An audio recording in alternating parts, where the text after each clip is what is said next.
গ্রামের ধুলোমাখা মেঠো পথে তখন বিকেলের সোনালি রোদ খেলা করছে।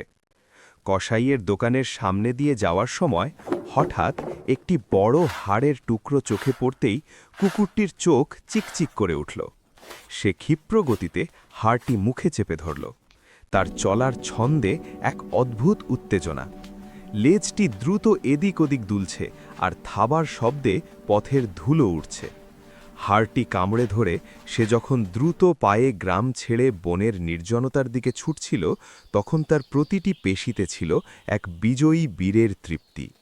সে জানত এটি কেবল একটি হাড় নয়, এটি তার আজকের রাজকীয় ভোজ। কিছু দূর এগোতেই বনের বুক চিরে বয়ে যাওয়া একটি শান্ত নদীর ওপর কাঠের পুরনো পুলকে পড়ল।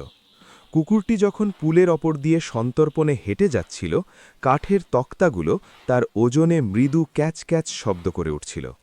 ঠিক মাঝপথে গিয়ে সে একবার থমকে দাঁড়াল। নিচের স্বচ্ছ স্থির পানির দিকে তাকাতেই তার শরীরটা হঠাৎ শক্ত হয়ে গেল।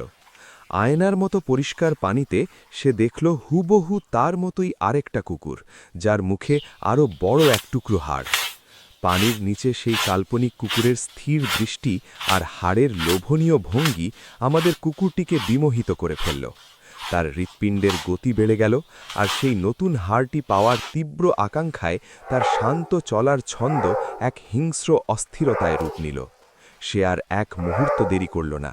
নিজের প্রতিচ্ছবিকে অন্য এক প্রতিদ্বন্দ্বী ভেবে সে তাকে ভয় দেখাতে চাইল।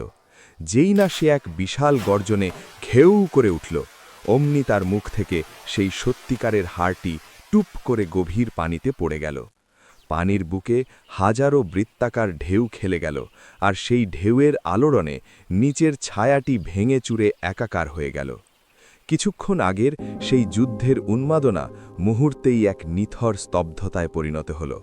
কুকুরটি এখন একা দাঁড়িয়ে, তার মুখ খালি, আর চোখের সামনে কেবল পানির বুদবুদ।